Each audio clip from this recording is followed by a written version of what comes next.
Hans Niemann, how does he beat his own opening? And what brilliant surprise do I have at the end of this video? Hans Niemann released a course on the Hobava London system. It goes like this: d4, knight f6, and after this, knight c3, where white wants to get the center for themselves, black goes d5 to stop it, and then bishop to f4. So it's like a London system, except there's a knight on c3 instead, and then there are some attacking opportunities which we're going to see very soon. In the first game, I'm going to show you the fact that Hans Niemann beat his own opening. He released a course on Chessable called the Hobava London, but he's actually taking it on from the black side against Christopher Yu, a top grandmaster from the USA. So we're going to take it from here. Bishop f4, e6, and now knight b5, attacking the c7 pawn. One good way to defend against this is knight a6, e3, bishop out, and castle. Now what? Well, it's time to go after this Hobava London bishop. It's not really the London bishop because there's no pawn on c3 right now. So Hans goes after it, kind of showing the best way to play against his own opening because he released a course on it. It's always very interesting to see how people play against a course they published. Bishop now drops back. Hit the knight as well, it drops back, and now opening up the center. Castle, you don't want to take because then the knight is quite well placed. Also, you're now forcing a decision on this knight. So he keeps attention, take, and now you shut out this bishop. Really cool transition by Niemann in order to play against this piece. Not only that, you've got this dark squared bishop, which has the chance to control lots of squares. You're going to see that very soon. e4, opening up the center. You do not want to take. No way. No way. Because now the knight is so well placed in the center, but also this bishop has an easy target. So this is absolutely awful. Keep the tension. Put pressure on the knight, so now you're threatening to take it and then take the center pawn. So Christopher takes in the center and places a really funny move. This knight doesn't really have a future. Doesn't have any easy square to go to, so it actually undevelops his knight. It would have been really funny if Hans did the same, knight back to b8. Instead, he chose knight c7, which is actually a really good move. c3, hit the bishop, it drops back, and now knight d2. The reason it's actually a really good move, because I had to understand why not put the knight back to starting squares, because now black has this chance to defend the center, playing against this bishop. If white tries to chip away at this structure, you just defend a6. And this is the big difference. And I'm going to show you the difference coming up. So maybe you take, maybe the rooks come off, and you're still playing against this bishop, which is trapped behind his own pawns. Now you might be thinking, well, why does any of this matter? If we go back to this moment, I thought the knight is actually better here, because then the knight comes to c6. No. You kick the bishop away, and now you go b3. Well, okay, so what? You go b5. What's the difference between this and the other line? a4, and now white successfully chips away at the structure. You can't play a6 because now you take, and then the rook wins the rook. And in the previous position, the knight was actually here. If we go back to that moment, here, b3, b5, and now this, the knight actually defends the rook. I think that's a very important point, and that's why I wanted to stress it. Or else, yeah, why not retreat the knight back to its starting square here, and then it's going to come out to its natural square. So good key moment in my opinion. So knight c7, also you're defending the center. c3, kick the bishop, it drops back. Knight d2. b5, playing against this terrible bishop. Knight e1, when you retreat the knight this way, the bishop comes back in the game, but also you can go f4 to try and blunt this bishop. This bishop is amazing, really. Look at all the squares that it's controlling. Black is better. Bishop out, knight c2, here, put pressure in the center. Okay, now what? White has enough control on this square. Black cannot play b4 right now. This bishop continues to control all the dark squares. Black cannot. Okay, now what? Queen d2, trying to come in. You stop it with your king. f4, blunt the bishop. But later, you're going to go h4, trying to chip away at the white structure. Bishop f3, put pressure in the center. f5, really cool strategical moment where Hans is putting lots of pawns on white squares in order to blunt this bishop. Count the pawns, we have 6 playing against this bishop. Rook e2, okay, knight e8, cool journey from the knight, dream spot. The dream spot is right in the center. Double rooks by Christopher, drop the bishop back, and rook e5, classic moment. This is a classic strategical moment where you do not take the rook, because after this, white is the one who's got an easy position to play. The moves just flow. Let me try to remember each arrow. Yes, here. Oh, pressure here. Pressure here. The blue arrow means the knight can come back. The red arrow means the rook can now put pressure here as well. This bishop, which was doing nothing, is now in the game. So it's a typical exchange sacrifice. Give up the rook for the bishop, but you control lots of squares. Hans doesn't take it because he understands the central strategy. h4, chip away at the white structure. h3, continue to chip away, but looks like Hans wants to open up the h-file in this manner. Not taking this one, but taking this one. Now, there was a key moment. We can take in the center. Take, and then if you take, you actually pick up the rook. So this is quite a messy line. This did not happen. You might be thinking, okay, well, rook e2, now what does Hans do? He gets out the way. Rook to the center, so then there wasn't that tactic with bishop takes rook at the end. Okay, now what? Well, black's much better now. Why? So there's what a mess in the center. What a mess. Total cluster. Now what? Okay, well, Christopher tries to break open the king side, but to black's benefit. Take the rook now. Okay, now what? Take, open up the h-file. Okay. Well, the knights actually do control a lot of central squares. I don't mind this for white, but black has a very active move. Rook into the white position, attacking the bishop. e6, a slight deflection. And this move just looks like a straight up blunder. If you take with the bishop, the idea is this. Pawn takes, and then you attack the bishop. So then that's why he wanted this tempo move, because now it looks like there's no time. But this is what Christopher missed. You can actually take. Brilliant move coming up. Absolutely brilliant. Take. You might be thinking, well, so what? I mean, black's just totally winning. Brilliant knight, couple of rooks in the attack, queen as well. Game over. This is the move. And now is your first moment in this video. Later, I'm going to demonstrate a lot of these moments, giving the viewer a chance to find these brilliant moves. Bishop g4 looks like it just wins the rook. Now's your chance to pause the video to have a go, or you can just let the 5-second timer run. Can you find an absolutely brilliant move for black?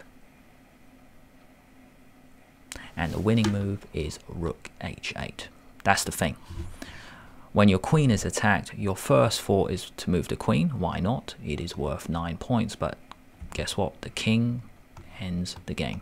The king is worth more, I mean. Can't take it because that's mate. All of a sudden. And in this moment, if you take the rook, well, actually the queen now comes in and then is mate with the blue arrow. There's no good way to block this mate. If you move the king, I think we just come in with the queen. Check. And if here, then here. It's a nice geometrical idea. You actually come back 1, 2, zigzag in. Only way to block and you're good. So that's a really cool moment. If we go back to this moment, that's why Christopher changed his mind after this capture.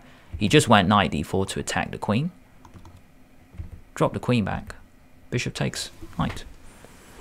And it's a very similar moment to the one before. Bishop takes knight. Your first thought is to recapture the bishop, right? Wrong. You just pin. And then the rook now comes in. f5, take, hit the queen, it moves, and now swing. Really cool swing. Queen's rook is now in the kingside attack. Okay, rook takes pawn check. Doesn't matter. you just take with check. Down a queen temporarily, but Niemann has worked out the fact that the queen is actually on the wrong spot, the worst spot. Couple of checks, forcing the king up. You pick up the queen. And now, a really cool, accurate moment. You don't need to take this pawn, because knight takes. So, Niemann checks. Then you take the pawn, because the rook defends the pawn from the back. The blue arrow shows you can just pick that pawn up anytime. And he does it on the next move. 4 against 3. Not only that, rook against knight, game over. Go for the pawn break. Go for the chance to get a queen. You can take the pawn, but cool move, you just push. Push, and really cool tactical moment. You can just go c2, but a really flashy finish for the fact that the knight cannot come back. You just take it. Game over. Gets a queen, Niemann wins. So this is part 1 of the video. Game of the year, guys. Game of the year. I hope you are really glad that you stuck around. I'm connecting one game with the other. Mamedyarov versus Anish Giri. Here we go again. Knight c3, and now the whole point of knight c3 is if black plays a move like this, now you get the center for yourself. That's why Anish Giri plays d5. And now bishop f4. Mamedyarov is Azerbaijan #1 or #2. I think Timur Rajabov is #1 and Anish Giri is Dutch #1. So here we go again. How does Shaq handle this kind of position? The green arrow shows the pawn break. Black is going to get in, which is what Hans Niemann did in the first game. Same kind of setup. You're going to attack the c7 pawn, knight a6. By the way, this is one other way to defend it. We might see this later. It just looks awful, by the way. But you never know. I mean, the engine only says +0.5, plus 0.5, so this could be a new way to play. I wouldn't be surprised if people try this in the future, so look out for this. But for now, we are putting our knight on the edge to defend the c-pawn. e3, and now h4. What is this move? Normally, this move is so effective when black has a g6 pawn. So something like this is already very strong. You are attacking the structure, and if this, you just sack. Beautiful. Strategical idea. How many times have we seen it in this video already where you give up the rook for the knight? And please bear this in mind, because there are going to be many sacrifices later on. Beautiful game coming up. And already in this position, difficult to castle, pieces out, pieces out. You can castle later, 1, 2. The moves are easy. The moves are so easy, but black, very difficult. So going back a few moves, h4, very surprised to see this move because normally there's a pawn there. Okay, now what? Well, the whole point of this pawn move is actually to control g5. White controls it with the knight again. Kick the knight away. Now queen b6, hit the pawn. Really cool opening trap here, a3. Try this in your own games. Whenever the guy gets the queen out, this is actually a beautiful trap. So easy to fall into because it doesn't look obvious. There's only one winning move here for white. Just knight a4, so weird. You can't go there because of the knight, and you can't go there because that's why you played a3. A beautiful opening trap where all of a sudden you win the queen. No good square for it. So after a3, of course, Anish Giri, Dutch #1, doesn't fall for that trap. Opens up the center. Typical pawn break, and now gigantic decision by Shaq to take. Bishop takes knight. Why? You don't want to take this because the knight actually comes back in the game. This bishop doesn't have an easy role. Also, that's actually a move now, because here you actually take. You can't go knight here because of the knight. So maybe Shaq was thinking after this moment, this knight actually has more potential than this bishop. Time to get rid of it. Take. Queen takes, stop white castling, and now h5. h6. This is a key strategic moment. If we go back to this position, white is actually controlling g5 3 times. But after this move, black has the potential to control it 3 times. The pawn, the bishop, and then maybe the knight reroutes. And if the queen was there, then it'd be 4 times. So this is a key strategic idea. If black can actually get this in, then black defends the attack. h5, h6. Black's all right. g4. computer actually suggests this move. Controlling g5 3 times. To stop the attack. To delay the attack, you could say. Anish takes the pawn, rook g1, f5. This bishop is tragic. Knight e5. If you take, well, the attack just plays itself. Here, you might have to go here, game goes on. You might take it, get the queen out, castle. I mean, this bishop doesn't really have an easy future. So after this moment, take in the center, take back with the pawn. And the reason Shak recaptured with the pawn, so then the queen still is on the knight. Bishop f6, blunder. Because Anish Giri was just thinking of the obvious move. Yeah, fair enough, I don't blame him. I mean, knight takes. But after this, black is actually really good because there's a tactic on the pawn. You can't play queen takes with bishop takes coming next because e5, discovered attack. Bishop is under attack, the queen is under attack, the queen has to move and then you lose your bishop. Black is totally winning. So this is the idea that he missed. However, Shak had other ideas. You don't have to give up knight for knight. Just like we saw in the Hans-Niemann game, time to sacrifice a rook for a knight. Why do we do this? Well, this rook is doing nothing. Also, this knight remains on the board, so that's why look out for this sacrificial idea in your own games. Rook for knight, take, take. If you take, you're replaced by another star piece. This bishop, normally bishops are worth 3 points, but really this bishop is worth 6 points. Beautiful piece. So queen g4, perfect knight right in the center, b5. Anish has to start an attack. Take the pawn, queen b7, defend. Castle. Okay, now what? a5. Really cool multi-purpose move. a5 has the point of the blue arrow where the rook actually comes to a7, so then the rook and the queen defend here. Also, b4 is the next move. Now is your chance to pause the video or just let the 5-second timer run. Can you find an absolutely brilliant way for the white attack to continue? And the clue is, it's about deflecting a certain piece. Knight takes pawn. The green rectangle shows this is where all the action is. Why are we just giving up our knight? Because not only do we want to give up our knight, we want to give up our bishop as well. Sacrificing in true romantic style. Bishop takes pawn. And after take, h6, using the pin. The green rectangle continues to show that's where all the action is. Okay, rook a7. This is the point of Anish. A couple moves ago, playing a5, there was a pawn here trying to get an attack. Rook a7 defense. Let me have a look at these green arrows. Can I explain every one? Yes.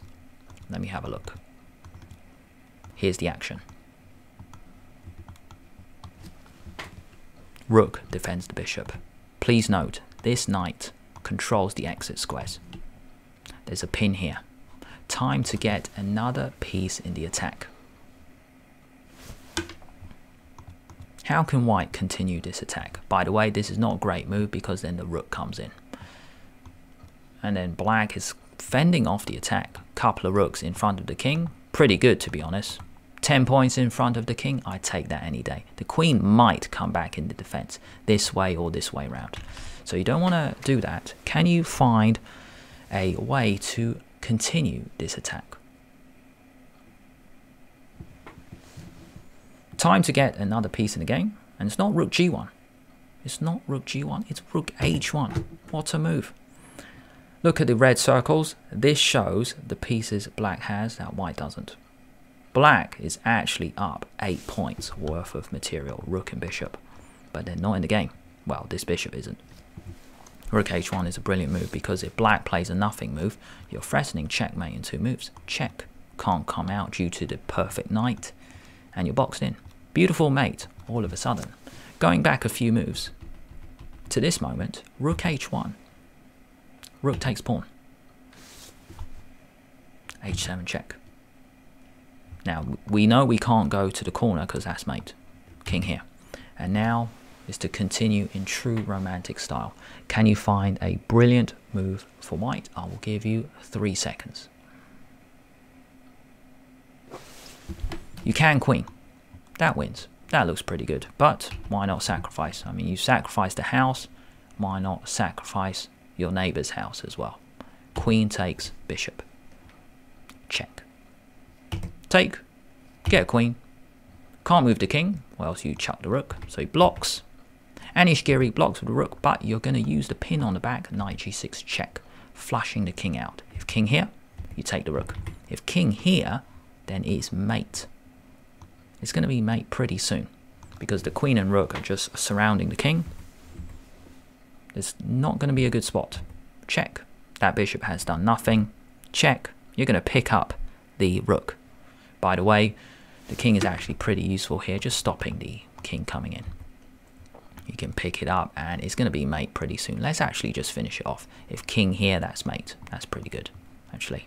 It's just totally boxed in by his own pawns. Now, going back to the game, in this moment, the guy just went, Anish Giri just went to e8. Take the rook with check. Check. And a really cool move coming up. I love these kind of moves in chess where after all the madness, I mean, you could just take the bishop, but really can't move. Knight d3. Really cool journey from the knight. Here, because it checked the king, now it's back here. Attack the rook. The queen attacks the bishop, which is the piece that hasn't moved, and Anish Giri resigned. An absolutely brilliant game from mamedyarov. So, a quick summary.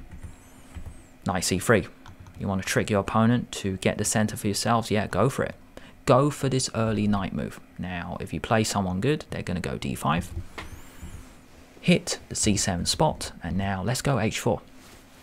Play h4. Why not create something interesting? Delay the movement of this knight.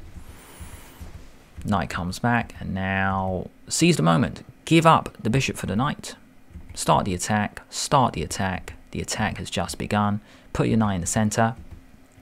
And just like Hans Niemann, just like mamedyarov, it's time to understand the fact that your rook is not good. But more importantly, you know what? Your opponent's rook is not good. I think that should be something worth stressing. Your opponent's rook is not in the game. Time to give up your rook in order to keep your perfect knight in the center. Okay, and true sacrificial style. I love this. You sack your knight. You sack your bishop. You threaten mate in one because queen takes g7 is mate.